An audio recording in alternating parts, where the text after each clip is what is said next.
नमस्कार। सफलता समय और मेहनत के साथ साथ अवसर भी मांगती है। तो साथियों, इसी अवसर का हम फायदा उठाते हैं और अपने को सफल बनाते हैं। तो मैं कुलदीप सिंह नेगी अपने यूट्यूब चैनल हिम्मत स्टडी पॉइंट में आपका स्वागत करता हूं। साथियों, इससे पूर्व भी हमारी चंद्रवंश, विजय चंद और तिरमल चंद के बारे में हम इससे पूर्व पढ़ चुके हैं। तो आज हम पढ़ने जा रहे हैं चंद राजवंश के एक प्रतापी राजा बाज बहादुर चंद के बारे में। बाज बहादुर चंद चंद राजवंश का एक महत्वपूर्ण राजा होता है और यह शाहजहां के समकालीन राजा होता है और ये गढ़वाल पर आक्रमण करता है। इसके समय में तराई का जो क्षेत्र था उसको 84 माल या नौलखिया माल भी कहा जाता था और वहां से चंदों को 9 लाख की आय प्राप्त होती थी। इसीलिए इस क्षेत्र को नौलखिया माल कहा जाता था। और बाज बहादुर चंद ने शाहजहां की मदद की और शाहजहां के लिए बहुत सारी चीजें कुमाऊं से भेंट लेकर के ले जाता था और इसने उत्तराखंड पर जजिया कर भी लगाया और ये पृथ्वीपति शाह के समय का राजा माना जाता है। और इसने गढ़वाल पर शाहजहां ने जब गढ़वाल पर युद्ध किया तो इसने शाहजहां की मदद की और वहां गढ़वाल से नंदा देवी की मूर्ति को अल्मोड़ा लेकर आया। तो इसके बारे में कई महत्वपूर्ण तथ्य हैं और माना जाता है कि इसी के समय में कत्यूरियों ने भी इसने कत्यूरियों पर के गढ़ मनीला पर आक्रमण किया और कत्यूरी वहां से गढ़वाल क्षेत्र की ओर गए और वहां पर उन्होंने लूटपाट मचाई और जिसमें तीलू रौतेली ने कत्यूरियों का वीरतापूर्वक सामना किया। और ऐसी बहुत सारी चीजें हैं जो हमें बाज बहादुर चंद के समय में जानने को मिलती हैं। तो इन्हीं मुख्य बिंदुओं को समझने के लिए जो परीक्षा की दृष्टि से महत्वपूर्ण बिंदु हैं, आइए साथियों उन पर चर्चा करते हैं जिनका हमारी परीक्षा से पूरा फोकस है। और आगामी परीक्षाओं के लिए जैसे आपकी यूके ट्रिपल एससी की परीक्षा, यूके पीएससी की परीक्षा या फॉरेस्ट गार्ड की परीक्षा या इन परीक्षाओं में यहाँ से बहुत सारे प्रश्न पूछे जाने की संभावना है। तो आइए बाज बहादुर चंद पर ध्यान से फोकस करते हैं और इसके परीक्षा उपयोगी बिंदुओं को समझते हैं। तो साथियों, यहाँ पर हम पढ़ने चाह रहे हैं बाज बहादुर चंद, जो कुमाऊं के चंद राजवंश का एक महत्वपूर्ण राजा है। बाज बहादुर चंद का टाइम पीरियड 1638 से 1678 ईस्वी माना जाता है। इसका मूल नाम बाज गुसाई था। इसका मूल नाम बाज गुसाई था और यह शाहजहां का समकालीन था। इसके समय में तराई पर कटेहरियों ने अधिकार किया और तराई को 84 माल या नौलखिया माल के नाम से भी जाना जाता था। जो कटेहरी थे वो शाहजहां के अधीन थे, इसलिए बाद में शाहजहां द्वारा यह क्षेत्र फिर से बाज बहादुर चंद को दे दिया जाता है। रुस्तम खां मुरादाबाद का एक सूबेदार था जिसने गढ़वाल पर आक्रमण करते समय बाज बहादुर चंद की सहायता की थी और आक्रमण करने में बाज बहादुर की मदद की थी। इसके अतिरिक्त गढ़वाल से नंदा देवी की मूर्ति को बाज बहादुर चंद अल्मोड़ा ले गया। इसने भूटियों व हुणियों पर सिरती नामक कर लगाया। भूटिया और हुणियों पर सिरती नामक कर बाज बहादुर चंद ने लगाया। थल में एक हत्या देवाल का निर्माण कराया। बाज बहादुर चंद ने थल में एक हत्या देवाल का निर्माण कराया। बाज बहादुर चंद के समय डोटी का राजा देवीपाल था। बाज बहादुर चंद के समय डोटी का राजा देवीपाल था। कत्यूरियों के गढ़ मनीला पर इसने हमला किया और वहां से कत्यूरी गढ़वाल की ओर भागे और गढ़वाल में लूटपाट मचाई। कत्यूरियों का सामना भूप सिंह गौरला रावत थोकदार ने किया और इन भूप सिंह गौरला थोकदार के 2 पुत्र थे, भक्तु और पड़तवा। ये कत्यूरियों के साथ लड़ाई में मर जाते हैं। कत्यूरियों द्वारा इनको मार दिया जाता है और इनकी एक पुत्री थी जिसका नाम तीलू रौतेली थी। तो साथियों, तीलू रौतेली उत्तराखंड के इतिहास में एक महान वीरांगना थी। तीलू रौतेली को गढ़वाल की झांसी की रानी के नाम से भी जाना जाता है, आर्क ऑफ जोन भी कहा जाता है। तीलू रौतेली के अदम्य साहस को आज भी इतिहास उनको याद करता है। इतिहास में ऐसी वीरांगनाओं को सत सत नमन किया जाता है, जिन्होंने अपनी वीरता का परिचय दिया है। जैसे कि भारत के स्वतंत्रता संग्राम में झांसी की रानी ने अंग्रेजों के दांत खट्टे कर दिए थे, उसी प्रकार से तीलू रौतेली ने कत्यूरियों के भी दांत खट्टे कर दिए थे। तो साथियों देखते हैं इसमें तीलू रौतेली के बारे में। तीलू रौतेली का जन्म 8 अगस्त 1661 को गुराड़गांव पौड़ी में हुआ था। इनका बचपन का नाम, तीलू रौतेली का बचपन का नाम तिलोत्तमा था।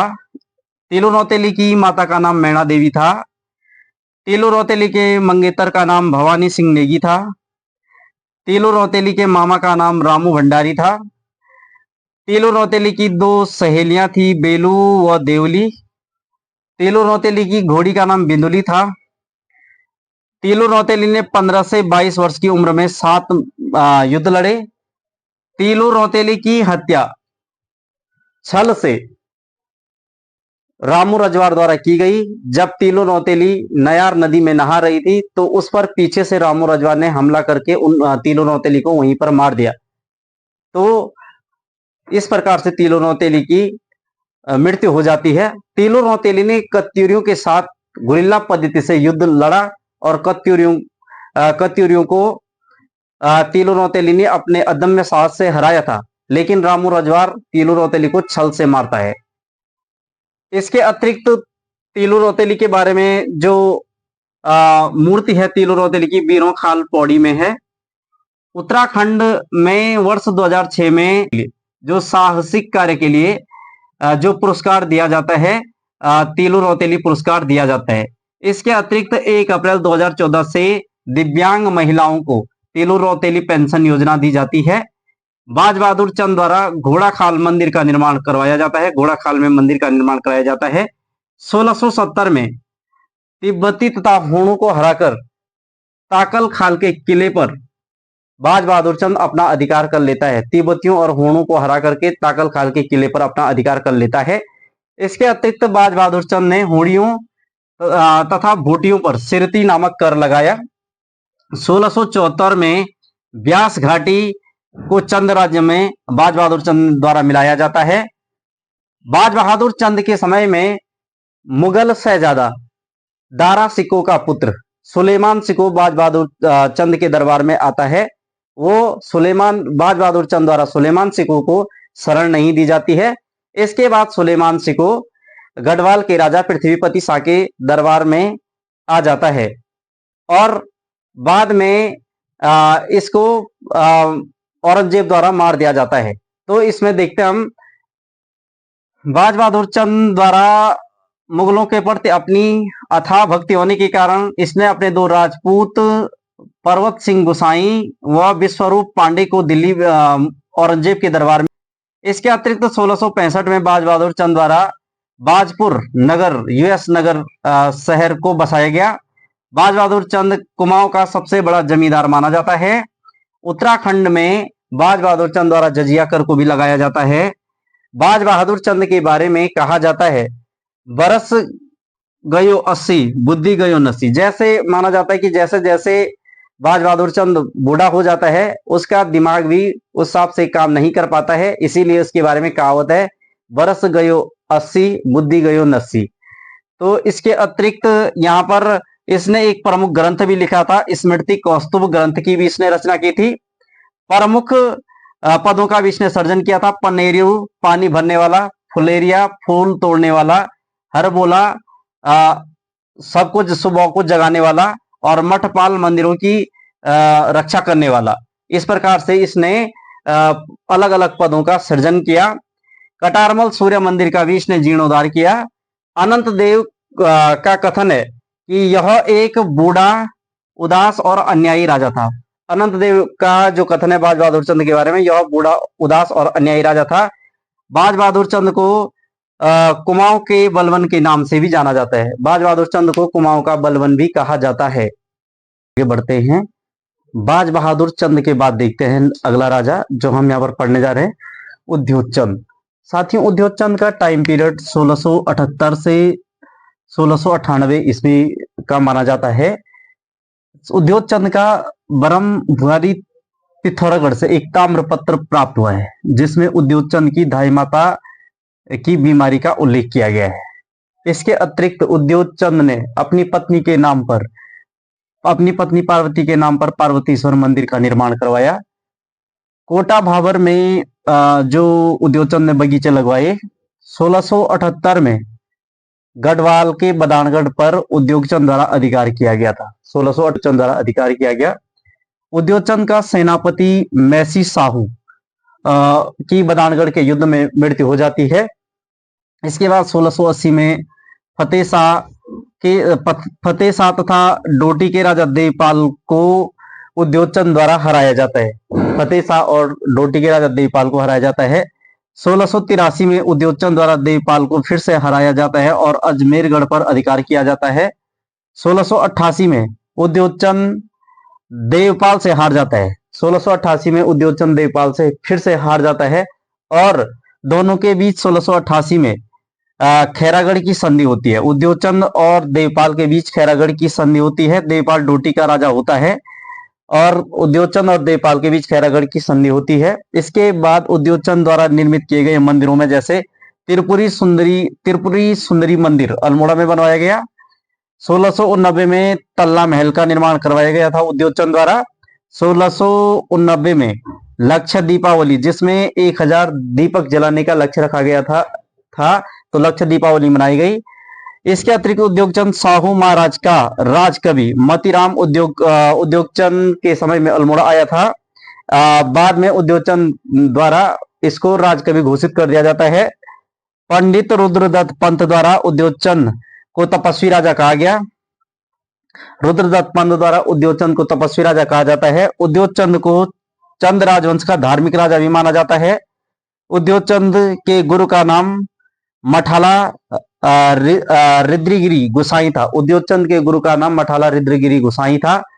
इस प्रकार उद्योगचंद के बारे में साथियों ये महत्वपूर्ण फैक्ट होते हैं जो परीक्षा की दृष्टि से बहुत ही महत्वपूर्ण फैक्ट है। इसके बाद जो चंद राजवंश का अगला महत्वपूर्ण राजा आता है ज्ञानचंद। ज्ञानचंद 1698 से 1708 बहुत ही महत्वपूर्ण राजा है ज्ञानचंद। इस ज्ञानचंद द्वारा पिंडर घाटी पर आक्रमण कर दिया जाता है और नंदा देवी की स्वर्ण मूर्ति को बधानगढ़ से 1699 में अल्मोड़ा ले जाता है। इसके अतिरिक्त 1703 में दुधौली का युद्ध होता है। फतेह शाह और ज्ञानचंद के मध्य दुधौली का युद्ध होता है। फतेह शाह और ज्ञानचंद के मध्य चंद राजाओं से माना जाता है कि 12 वर्षों तक लगातार युद्ध होते रहते हैं। इसके अतिरिक्त इसमें ज्ञानचंद द्वारा कत्यूर घाटी में बद्रीनाथ मंदिर का निर्माण कराया गया। बैजनाथ मंदिर का निर्माण भी ज्ञानचंद द्वारा कराया जाता है। अगला है इसमें जो ज्ञानचंद द्वारा अन्य मंदिर बनाए, चौपाता का मंदिर, नकुलेश्वर मंदिर, कासनी मरसोली का मंदिर, कारसनी मंदिर। 1704 में भाबर में कुमाऊं की सेना मलेरिया ग्रस्त हो जाती है और उद्योगचंद की मलेरिया से ही मौत हो जाती है। जब थे उसी अभियान में इनकी मलेरिया से चंदों की सेना, कुमाऊं की जो सेना होती है मलेरिया ग्रस्त हो जाती है। नेक्स्ट यहाँ पर अगला है इसमें जगत चंद 1708 से 1720 बहुत ही महत्वपूर्ण राजा है और कुमाऊं के इतिहास में जगत चंद का काल स्वर्ण काल माना जाता है। जगत चंद के बारे में जाने तो जगत चंद के ही समय में तराई से 9 लाख की आय प्राप्त होती थी। जगत चंद के प्रति जनता अपार श्रद्धा रखती थी। जगत चंद राजाओं में सर्वाधिक उत्कर्ष का काल माना जाता है। कुमाऊं का स्वर्ण काल भी जगत चंद के काल को माना जाता है। 1709 में फतेह शाह को हराकर जगत चंद श्रीनगर को जीत लेता है और काफी लूटपाट मचाता है। इसके अतिरिक्त इसने जुआ की बांच नामक कर भी लगाया। जो जुआ की बांच नामक कर जो लगाया ये जुआरियों पर लगाया जाता था, जो जुआ खेलते थे उस पर लगाया जाता था जुआ की बांच नामक कर। जगत चंद की मृत्यु चेचक नामक बीमारी से हुई थी। सुरवीर सिंह एडी जगत चंद का सेनापति था। इसके अतिरिक्त जगत चंद ने 1000 गायों को दान देने वाला भी कहा जाता है। जगत चंद को 1000 गायों को दान देने वाला भी कहा गया। इसके अतिरिक्त जगत चंद के 2 प्रसिद्ध ग्रंथ लिखे हुए हैं। तो इनमें से पहला ग्रंथ है जगत चंद्रिका नामक ग्रंथ लिखा और टीका दुर्गा नामक ग्रंथ भी जगत चंद ने लिखा। तो साथियों इस प्रकार थी हमारी ये चंद राजवंश की महत्वपूर्ण क्लास जो आपकी आगामी पुलिस भर्ती की परीक्षा हो गई, सिंचपाल की परीक्षा हो गई, कनिष्ठ सहायक की परीक्षा हो गई, या यूकेपीएससी की परीक्षाओं से संबंधित महत्वपूर्ण टॉपिक, चंद राजवंश से संबंधित ये टॉपिक काफ़ी इम्पोर्टेंट है। आप लोग अच्छे से तैयारी करें, अपने आगे की तैयारी को एक स्ट्रेटजी के हिसाब से करें, जिससे आप अच्छे से अच्छा कंटेंट को पढ़ें ताकि आप परीक्षाओं में सफलता अर्जित कर सकें।